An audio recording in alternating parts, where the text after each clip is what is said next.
setelah wahyu pertama turun di Gua Hira, dan wahyu demi wahyu mulai diturunkan, Nabi Muhammad mendapatkan perintah dari Allah, bangunlah lalu berilah peringatan. Quran Surat Al-Mudatsir ayat 2. Namun beliau tidak langsung berdiri di depan Ka'bah dan berseru, beliau tahu, kaum Quraisy sangat keras kepala, fanatik terhadap berhala, dan akan menyerang siapapun yang mengganggu tradisi mereka.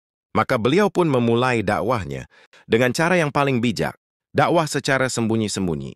Dakwah pertama beliau sampaikan kepada orang-orang terdekat. Yang pertama beriman, dia adalah istrinya sendiri, Khadijah binti Khuwailid. Disusul oleh Ali bin Abi Thalib, sepupu beliau yang masih muda. Kemudian Zaid bin Haritsah, anak angkatnya. Dan sahabat terdekat beliau, Abu Bakar Asy-Syiddiq.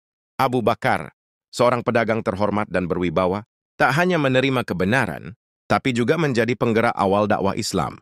Lewat Abu Bakar masuk Islamlah tokoh-tokoh penting. Utsman bin Affan, Abdurrahman bin Auf, Sa'ad bin Abi Waqqash, Thalhah bin Ubaidillah, dan Zubair bin Awwam. Mereka adalah pilar awal Islam yang kelak menjadi pembela agama Allah dengan segenap jiwa dan raga.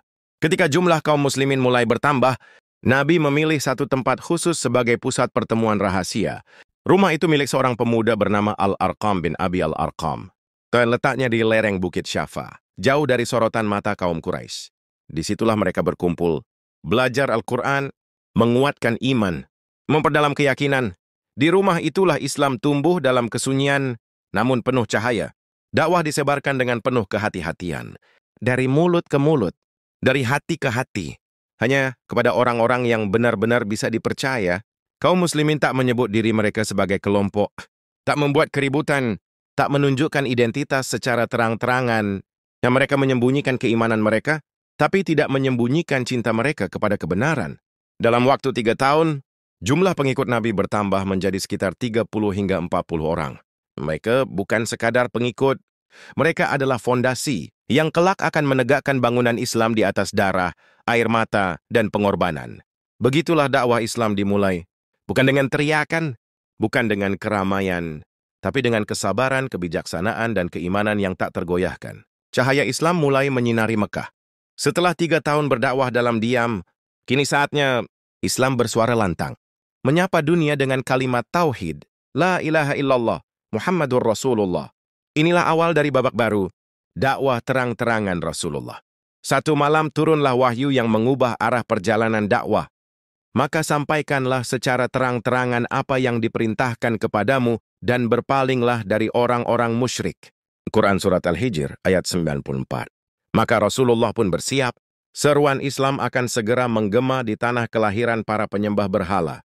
Beliau memulai dari keluarga, mengundang Bani Hashim dan Bani Abdul Muttalib untuk makan.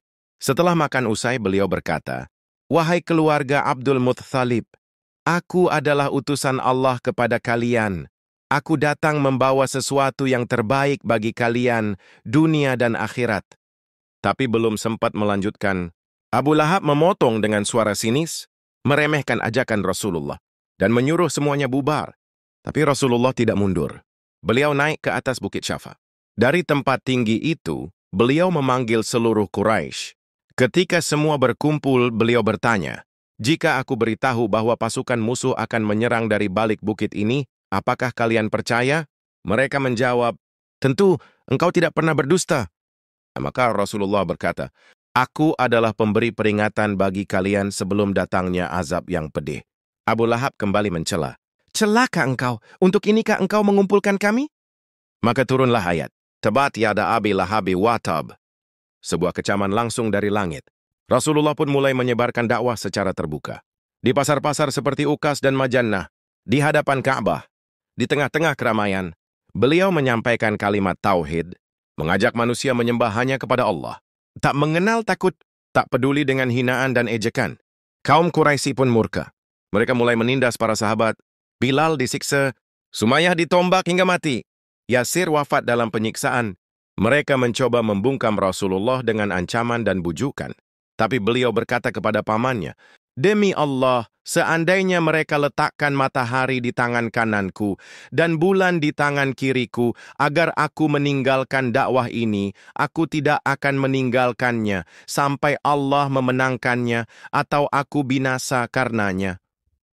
Dakwah terang-terangan Rasulullah adalah bukti keberanian luar biasa. Sebuah perjuangan yang bukan hanya menantang sistem, tapi melawan budaya, tradisi, dan kekuasaan. Namun dari keberanian itulah cahaya Islam menyebar. Dan hingga hari ini, kita bisa menyebut nama Allah dengan bebas. Semula karena dakwah itu pernah dimulai dengan satu suara lantang dari bukit sunyi bernama Syafa.